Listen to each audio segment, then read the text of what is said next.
Good morning to all of you. आप सभी कैसे हैं? उम्मीद करता हूं कि अच्छे होंगे, स्वस्थ होंगे, मस्त होंगे। आज का हमारा टॉपिक इंटरनेशनल रिलेशंस 2026 का ज्वलंत मुद्दा है।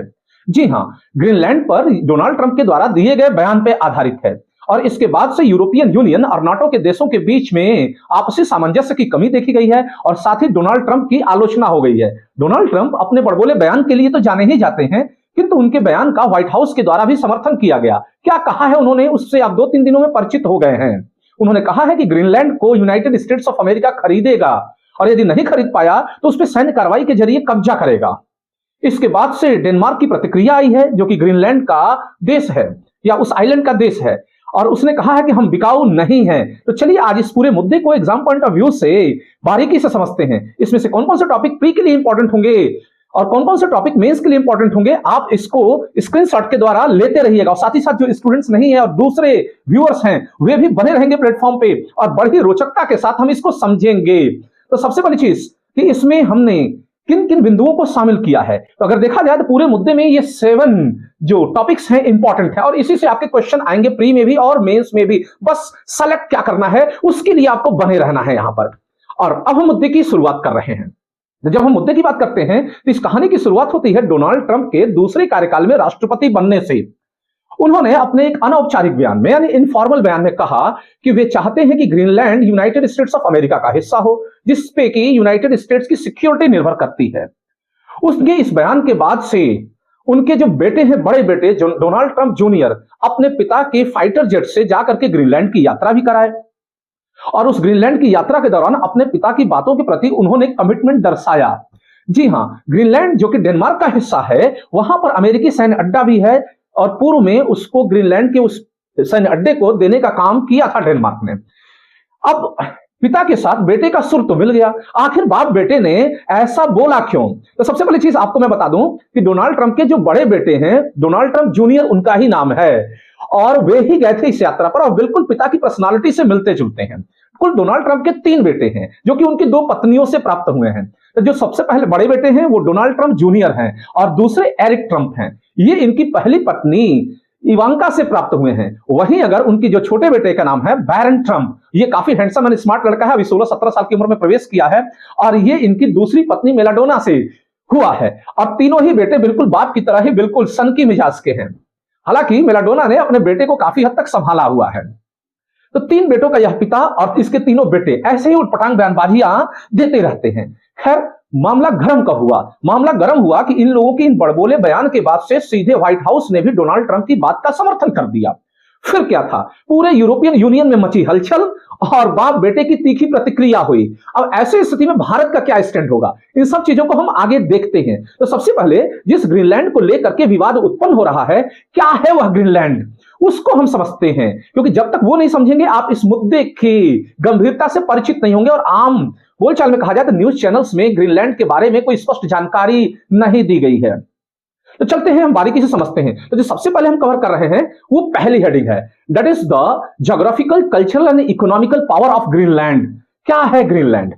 क्योंकि अभी डेनमार्क ने बयानबाजी भी दिया है कि अमेरिका अगर कोई कार्रवाई करता है तो हमारे सैनिक सबसे पहले गोली मारेंगे, फिर उसके बाद से अमेरिका से बात करेंगे। तो क्या है इसकी ताकत, इसकी क्षमता, इसकी सारी चीजों को समझते हैं। तो सबसे पहले बात करें ग्रीनलैंड की, तो यह दुनिया का सबसे बड़ा आइलैंड है ज्योग्राफिकल पॉइंट ऑफ व्यू से। और यह बस है कहां पे? तो यह अटलांटिक और आर्कटिक महासागर के बीचों बीच में बसा हुआ है। तो यह हो गई इसकी ज्योग्राफिकल लोकेशन। अब हम बात करें तो ज्योग्राफिकल लोकेशन के अलावा यह किसका हिस्सा है? डेनमार्क देश के कंट्रोल में आता है, जैसे कि आपके कंट्रोल में अंडमान एंड निकोबार आते हैं। तो दुनिया की सबसे बड़ा आइलैंड डेनमार्क। अब इसके कल्चर की बात करें, संस्कृति की, तो यह भी बहुत महत्वपूर्ण है प्री के पॉइंट ऑफ व्यू से। अगर इसकी संस्कृति की बात करें तो इसकी टोटल पॉपुलेशन 56,000 है, यानी 56,000 है और इसमें इन्यूट जनजाति के लोग रहते हैं। प्लीज से मिला एक फैक्ट, इन्यूट जनजाति के लोग यहां पर निवास करते हैं, जिनका पेशा हंटिंग है यानी शिकार करना, दूसरा पेशा है मछली पकड़ना और ये अपने ट्रेडिशनल आर्ट के लिए जाने जाते हैं। कल्चर में अगला महत्वपूर्ण स्थान आता है लैंग्वेज का, यह भी प्री के पॉइंट ऑफ व्यू से इंपॉर्टेंट है कि अगर इनकी भाषा की बात करें तो कालाली सुत इनकी भाषा है, लोकल लैंग्वेज है। इसके अलावा डेनिश भी बोली जाती है, जैसे कि अंडमान निकोबार की आपकी भाषा है और हमारी खुद हिंदी भी वहां पर बोली जाती है, ठीक वही चीज है। तो कालाली सुत याद रहे, फैक्ट भूलना नहीं चाहिए। अगर इनके रिलीजन की बात करें कल्चर में, तो ये क्रिश्चियन रिलीजन को मानने वाले हैं, जो कि लूथरन चर्च के अधीन आता है। बड़ा ही खूबसूरत आइलैंड है, आप बिल्कुल बने रहेंगे, एक एक पॉइंट आपके लिए कितना इंपॉर्टेंट है और समाज को जानने के लिहाज से वह यहां पर क्लियर होता जा रहा है। तो लूथरन चर्च यह एक डेनिश मिशनरी का हिस्सा है और यही यहां पर अपना जो डेनमार्क है उसकी हेजेमोनी को बनाए रखता है। तो ये तो हो गई ज्योग्राफी एंड कल्चर। जब इकोनॉमिक देखते हैं फर्स्ट पार्ट में ही, तो उसमें क्या चीजें दिखाई देती, कैसे इनकी अर्थव्यवस्था चलती है। तो बड़े ही भोले भाले और सीधे साधे लोग हैं। अभी इनकी हिस्ट्री पे हम चर्चा करेंगे। इनकी अर्थव्यवस्था ज्यादातर समुद्री रिसोर्सेज से चलती है। जी हाँ, मछली पकड़ना उसे ही अपने भोजन के रूप में स्वीकार करना होता है। और साथ ही साथ दूसरी अगर हम बात करें तो हाल के वर्षों में रेयर अर्थ मिनरल्स की भी प्राप्ति हुई है, क्योंकि आप जानते हैं कि दुनिया ग्लोबल वार्मिंग की तरफ बढ़ रही है, पृथ्वी अपने पतन की तरफ जा रहा है। और यह ग्रीनलैंड आर्कटिक महाद्वीप के नजदीक होने के कारण हमेशा बर्फ की चद्दरों से ढका रहता था, लेकिन पिछले 25-30 सालों में लगातार बर्फ में इरोड दिखाई दिया है और बर्फ पिघलते चला जा रहा है। ऐसी स्थिति में वहां पर समुद्र अब उभर के सामने आया है और परमानेंट आवागमन खुला रहता है। तो जाहिर सी बात है, बर्फ के पिघलने से जमीन के भीतर अमेरिका को अनुमान है कि बड़ी मात्रा में रेयर मिनरल्स हो सकते हैं, गैस हो सकता है, जो कि अमेरिका की इकोनॉमी के लिए बहुत इंपॉर्टेंट है और स्वयं डेनमार्क के लोगों को भी पता है। तो जाहिर सी बात है कि जहां पर भी रिसोर्सेस मिला, ट्रंप या अमेरिकी प्रशासन की एंट्री हो ही जाती है किसी ना किसी बहाने। तो यह एक अच्छा आधार हो सकता है उनकी अर्थव्यवस्था। हालांकि कुछ उसमें से एक्सट्रैक्शंस भी वो लोग कर रहे हैं, लाभ ले रहे हैं। इसके अलावा अगर डेनमार्क की इकोनॉमी देखा जाए तो टूरिज्म पे डिपेंड करता है, यानी कि पर्यटन पे, क्योंकि बहुत ही ठंडा मुल्क, हमेशा 12 महीना बर्फ से ढके रहने वाला, और हाल के वर्षों में ग्लोबल वार्मिंग के इफेक्ट से वहां की जलवायु थोड़ी परिवर्तित हुई है, तो आम आदमी के जाने के लिए, पर्यटन के लिए अनुकूल अवसर मुहैया कराती है। अब विश्वास मानिए, धरती का स्वर्ग है ग्रीनलैंड। वहां टूरिज्म के क्या क्या अवसर है? सबसे पहला है ग्लेशियर्स, जी हाँ, जो कि आपको भारत में भी मिल जाएंगे। इसके अलावा वहां पे फ्योर्ड्स टूरिज्म का एक बड़ा आधार है। फ्योर्ड्स क्या होता है आपको पता है? जब बड़े बड़े पहाड़ों के नीचे, जब बर्फ से ढके पहाड़ों के नीचे बीच में ठंडी जब नदी बहती है या समुद्र बहता है, तो उस संकरे गलियारे में बोटिंग को फ्योर्ड्स कहते हैं। यह नजारा आपको वहीं पर देखने को मिल सकता है। अगर आप ग्रीनलैंड नहीं गए हैं तो विश्वास मानिए, आपने पृथ्वी को या इसकी खूबसूरती को नहीं देखा है। इसके अलावा नॉर्दर्न लाइट्स भी वहां के टूरिज्म का बड़ा हिस्सा है। क्या है नॉर्दर्न लाइट्स? आपको पता होना चाहिए एग्जाम पॉइंट ऑफ व्यू से।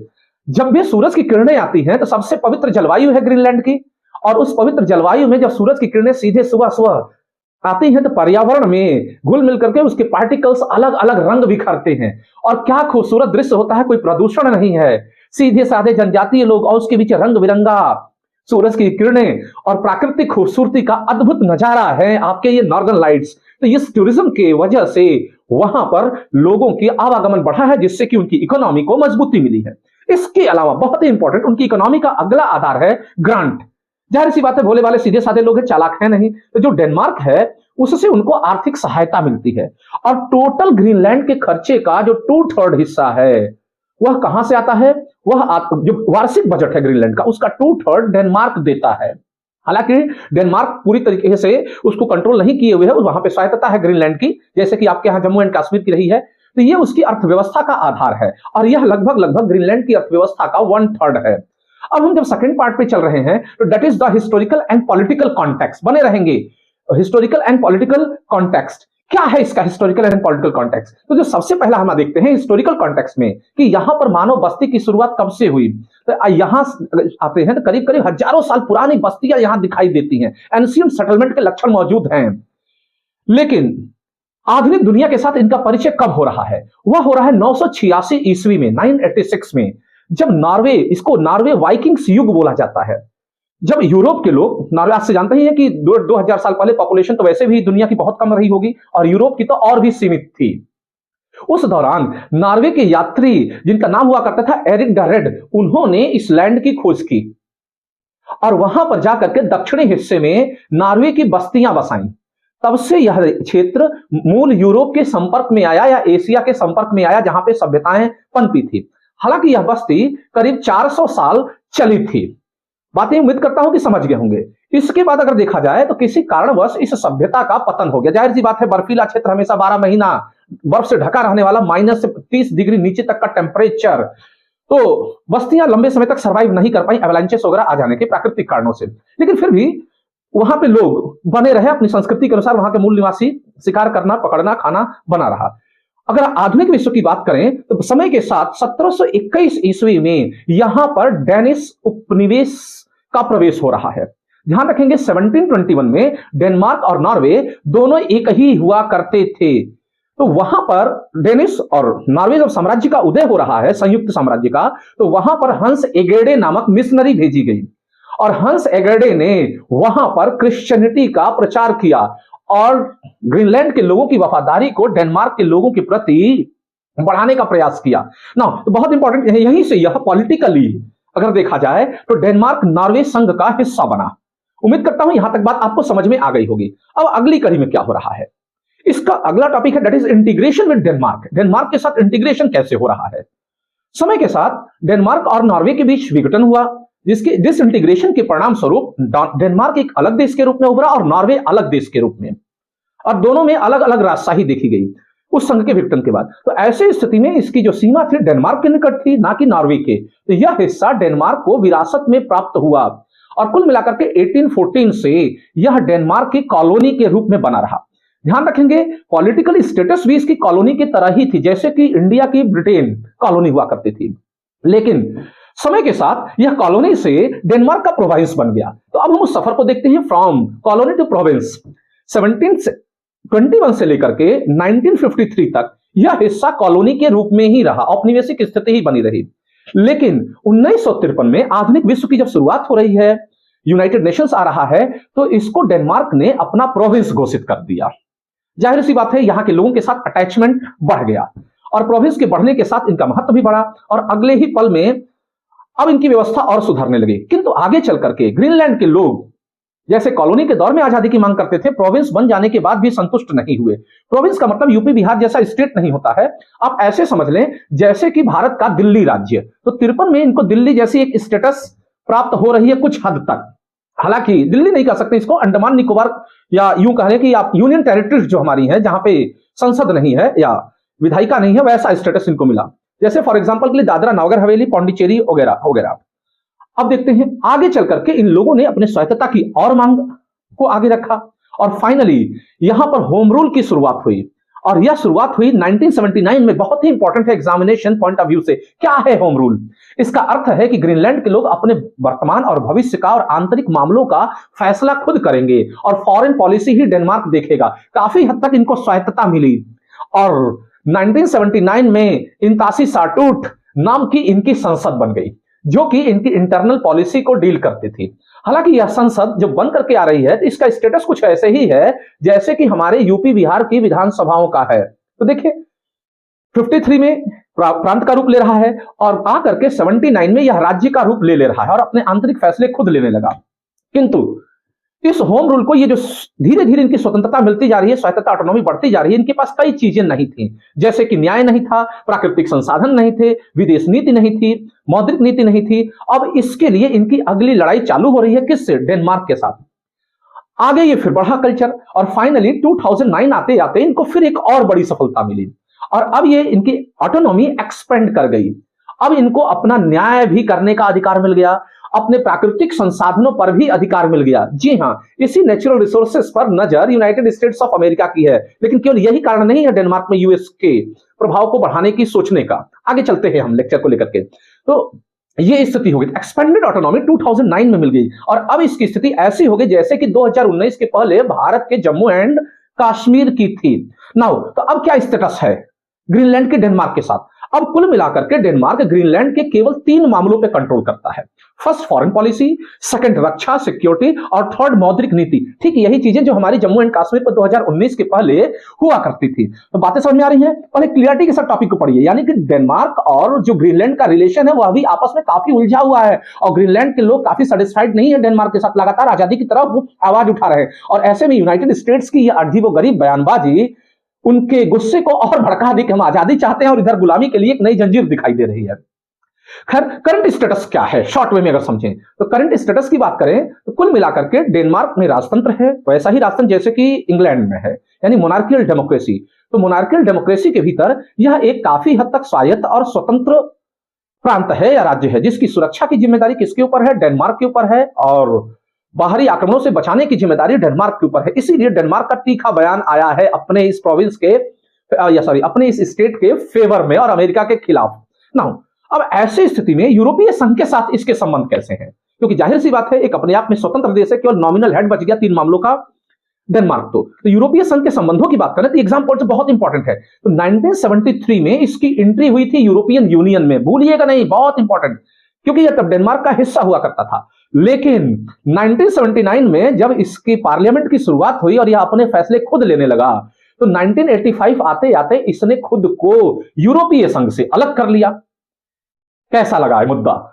यानी कि डेनमार्क यूरोपीय संघ का हिस्सा है, लेकिन उससे जुड़ा हुआ यह राज्य यूरोपियन यूनियन का हिस्सा नहीं है।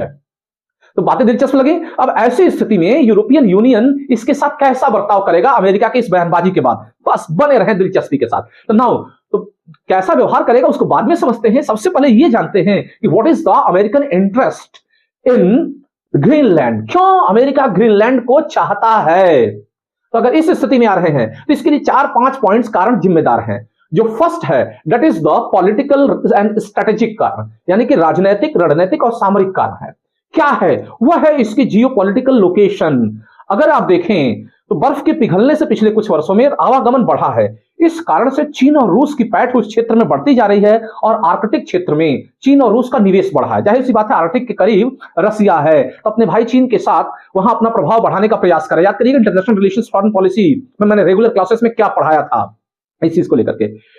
इसके अलावा दूसरा जो सबसे बड़ा कारण है, तो जाहिर सी बात है रूस और चीन को काउंटर करना चाहता है यूनाइटेड स्टेट्स ऑफ अमेरिका की मिनरल्स पे, रिसोर्सेस पे इनका कंट्रोल ना होने पाए।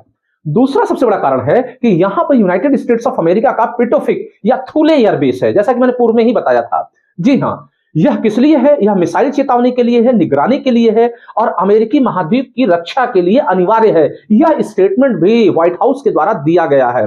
क्यों अमेरिका का वहां सैन्य बेस बना? तो 1991 के पहले सोवियत संघ और अमेरिका, सोवियत संघ आज का वर्तमान रूस, इसके बीच में कोल्ड वॉर चलता था और ऐसी स्थिति में सोवियत संघ के दुश्मन सभी यूरोपीय देश थे, खास करके वेस्टर्न यूरोप के। तो ऐसी स्थिति में जो कमजोर देश थे वो भी नाटो के मेंबर थे और शक्तिशाली देश भी। तो जो कमजोर देश थे उसमें सबसे कमजोर स्थिति आपकी नॉर्वे और इसकी थी, डेनमार्क की। तो डेनमार्क ने रूस के प्रभाव से बचने के लिए अमेरिका को एक सैन्य अड्डा स्थापित करने की इजाजत दे दी थी कि अमेरिका हमारी रक्षा करेगा। तो अब रक्षक ही भक्षक बन चुका है ना फिलहाल। इसके अलावा तीसरा और मेन बड़ा कारण दैट इज कि कहां अमेरिका मिलिट्री कार्रवाई करता है, तो वह जगह होती है जहां पर रिसोर्सेस हो। जाहिर सी बात है धन सबको लालायित करता है। तो हाल के वर्षों में जो रेयर मिनरल्स यहां पर मिले हैं, ऑयल और गैस के भंडार मिल रहे हैं, उसमें अमेरिका के पूंजीपतियों की दिलचस्पी। अमेरिका पूंजीवादी देश है और उसके पूंजीपतियों के लिए ही वह सारा खेल खेलता है। फिर इसके अलावा अगर देखा जाए तो अगला है जियोपॉलिटिकल कंपटीशन। वही रूस और चीन के साथ टकराव में अमेरिका नहीं चाहता कि रूस और चीन मुझसे ज्यादा शक्तिशाली हों और साथ ही साथ यूरोपियन यूनियन भी कुछ हद तक अमेरिका से दूरी बना करके अपनी एक अलग पॉलिटिकल स्टेटस बनाने की फिराक में पड़ा हुआ है। तो ये एक बड़ा कारण है। इसके अलावा अगर हम बात करें तो अमेरिका की कोई दूसरी दिलचस्पी वहां दिखाई नहीं देती है। खैर, क्या अमेरिका इस तरीके की जो बयानबाजियां दे रहा है पहली बार दे रहा है? नहीं, इसके पहले भी ग्रीनलैंड को लेकर के उसने अपनी दिलचस्पी दिखाई है और वह दिलचस्पी उसने दिखाई थी 1946 में और फिर उसने दिखाया था 1960 में और दोनों ही बार उसे मात खाना पड़ा है डेनमार्क के स्टेटमेंट के द्वारा। तो ये जो चीजें हो गई, अब हम जानते हैं कि अमेरिका की इन हरकतों के बाद वहां के लोगों की क्या प्रतिक्रिया है, क्या रिस्पॉन्स है इंडिजीनियस पीपल्स का ग्रीनलैंड और डेनमार्क की। तो इसकी हम बात करें तो सबसे पहले डेनमार्क, जो कि मूल कंट्री है उनका, उसने कहा है कि ग्रीनलैंड बिकाऊ नहीं है। फिर अब हम ग्रीनलैंड की बात करें जो टेरिटरी है, तो वहां के लोग क्या कह रहे हैं? तो जैसा कि वहां की पॉपुलेशन 89% मैंने बताया कि इनुइट जनजाति के लोग हैं, इन इनुइट जनजाति के लोगों ने भी उसका विरोध किया है और कहा है कि हम बिकाऊ नहीं हैं। और उन्होंने कहा है कि हमारी समस्या जलवायु परिवर्तन है। अमेरिका और ब्रिटेन जैसे देश तो औद्योगिकरण करके सारी दुनिया का विनाश करने पे तुले हुए हैं और पृथ्वी की वह एक पवित्र संस्कृति है, तो वहां के लोगों की जिम्मेदारी है, नैतिक जिम्मेदारी और भोलापन भी है कि हम अपनी संस्कृति को बचाए रखेंगे। बड़े ही खूबसूरत मासूम लोग होते हैं और वहां की लड़कियां भी बहुत खूबसूरत होती, गोरा चेहरा, होठों पे तिल, शार्प नोज। खैर, इसको हम आगे लेकर के चल रहे हैं। जब हम ग्रीनलैंड की बात करते हैं तो डेनमार्क के साथ भी उनके संबंध लगातार जटिल रहे, जैसा कि हमने अभी पिछली हिस्ट्री से देखा है। और अमेरिका की इस बयानबाजी के बाद इनकी स्वायत्तता और स्वतंत्रता की मांग और तेज हो जाएगी। खैर, इन इंडिजीनियस लोगों की समस्या क्या है? सबसे बड़ी चीज ये है कि अगर ये डेनमार्क से स्वतंत्र हो रहे हैं तो ऐसे में अपनी इकोनॉमी को चलाएंगे कैसे? क्योंकि जो इनका सालाना वार्षिक बजट है वह ब्लॉक ग्रांट पर डिपेंड करता है, जो कि डेनमार्क की सहायता से प्राप्त होता है, जैसा कि मैंने पीछे बताया। और यह इनकी जीडीपी का करीब 1/3 है, टोटल बजट का 2/3। ना तो ये स्थिति है। तो ऐसी स्थिति में क्या ये डेनमार्क से अलग होकर सर्वाइव कर पाएंगे भोले भाले सीधे साधे लोग? यह भी दुनिया के बीच में एक बड़ा प्रश्न है। अब नाउ ग्लोबल रिस्पांस क्या आई है अमेरिका के स्टेटमेंट के बाद? तो अगर हम देखें तो सबसे पहला हम देखते हैं वर्ल्ड वाइड स्टेटमेंट्स। तो वर्ल्ड वाइड स्टेटमेंट में सबसे अच्छी बात तो देखिए कि यूरोपियन यूनियन में एकजुटता दिखाई दिया है। यूरोपीय संघ के कई बड़े देश, जिसमें कि ब्रिटेन यानी यूएसए का जो पापा है ब्रिटेन, उसका चाचा फ्रांस, और उसके अलावा जर्मनी, पोलैंड, इटली आदि ने अपनी कमिटमेंट अपने पटदारों के साथ यानी कि डेनमार्क के साथ दिखाई है। बातें आपको समझ में आ गया होगा। इसके अलावा खुद डेनमार्क ने भी धमकी दिया है और नॉर्वे ने भी। डेनमार्क ने कहा है कि नाटो का विघटन तय है। ये नाटो क्या है आप सभी पीछे जानते हैं कि यह सोवियत संघ के एरा में रूस चीन को कंट्रोल करने के लिए बनाया गया था कि साम्यवाद का प्रचार किधर ना होने पाए, वामपंथ का प्रचार यूरोप में ना होने पाए। लेकिन इसके संधि के नियम क्या थे नाटो के निर्माण के? कि नाटो का कोई एक देश दूसरे देश पर हमला नहीं करेगा अपने समूह के, और जो भी हमले होंगे केवल रूस चीन समर्थित देशों पर ही होंगे या उसके खिलाफ ही होंगे। साथ ही साथ इसका दूसरा नियम था कि किसी एक देश पर नाटो की अगर रूस या कोई बाहरी शक्ति हमला कर रही है तो सभी नाटो देशों पे हमला माना जाएगा। तो चाहे अमेरिका हो, डेनमार्क हो या यूरोपियन यूनियन के जो भी देश नाटो में थे, सब साथ मिल करके मुकाबला करेंगे। तो एक के लिए सब और सबके लिए एक पे हमला, सब पे हमला, और एक की दोस्ती सबकी दोस्ती, इस पे नाटो चलता था। तो अब बताइए, नाटो का ही सबसे शक्तिशाली देश नाटो के ही दूसरे देश पे हमला कर रहा है, तो इस संगठन का भविष्य क्या होगा? डेनमार्क ने कहा है टूटेगा, और जाहिर सी बात, मैं अपना व्यक्तिगत विचार बताऊं, टूटना भी चाहिए। तभी हम एशियाई देशों, रूस चीन का प्रभुत्व यूरोप में बढ़ेगा। अमेरिका का यहां से अगर हेजोमनी डाउन होता है तो यह विश्व शांति के लिए, मेरी व्यक्तिगत राय है, यह बहुत ही अच्छा होगा। तो खैर, अब हम देखते हैं अपने मोदी जी की प्रतिक्रिया क्या है। गलती से मोगली जी निकल रहा है। तो मोदी जी तो जानते ही हैं, हमेशा से ये भी कैपिटलिस्ट लावी के खेमे में रहे हैं। हालांकि अभी तक इन्होंने अमेरिका के फेवर में कोई बयानबाजी नहीं दिया है, क्योंकि हमारी जो गवर्नमेंट पॉलिसी रही है हमेशा से किसी भी देश की सॉवरेनिटी के समर्थन में रही है। तो अभी तक भारत का कोई आधिकारिक या औपचारिक बयान नहीं आया है। मीडिया कवरेज में भी अगर देखा जाए तो इसकी आलोचना देखी जा रही है।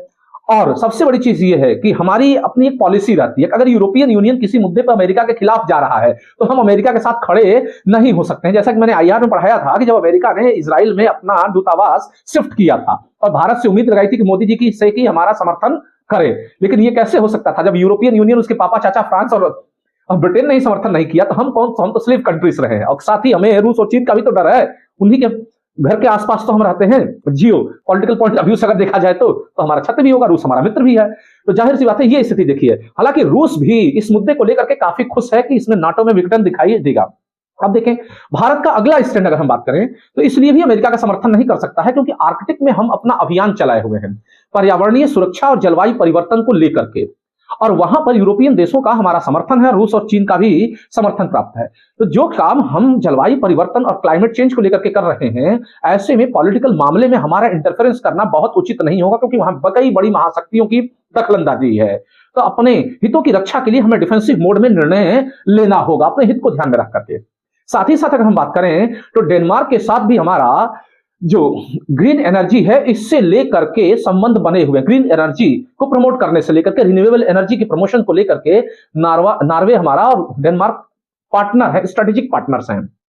तो जाहिर सी बात आप समझ गए होंगे कि हमारा स्टैंड यूरोपियन यूनियन के साथ होगा, रशिया और चीन के साथ होना चाहिए। अमेरिका के साथ जाकर के हम अपने हितों का खिलवाड़ करेंगे। हो सकता है अडानी अंबानी का हित हो और मोदी जी का मूड बदल जाए और अमेरिका का साथ दे दे, लेकिन formally that is not good for the health of Indian democracy.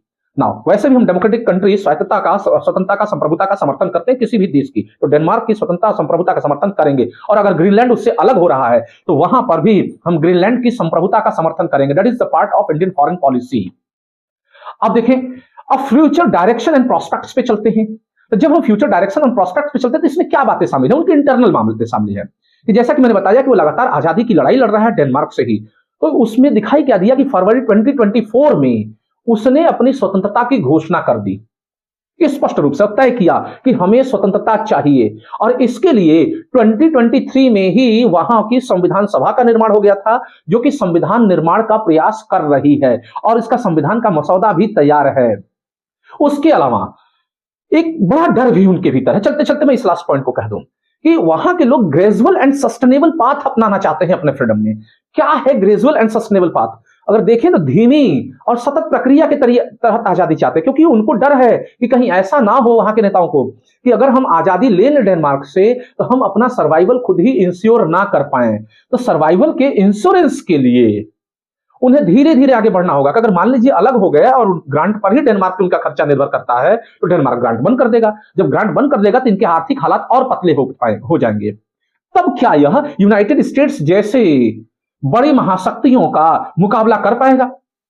अभी तो मान लीजिए यूरोपियन यूनियन का इसको समर्थन भी मिला हुआ है, डेनमार्क का हिस्सा है, तो तब स्थिति क्या होगी? तो देखते हैं भविष्य के गर्भ में क्या छुपा हुआ है। लेकिन हाँ, आप जितने भी मैंने पॉइंट्स बताए हैं उसको एग्जाम पॉइंट ऑफ व्यू से लिख लीजिएगा, और जो लोग स्टूडेंट नहीं है वे भी चैनल पे बने रहेंगे और लगातार ऐसे ही इंटरेस्टिंग मुद्दे आपके बीच में मैं लेकर के आता रहूंगा। और इसी के साथ नवनाथ मिश्रा का आप सभी को नमस्कार।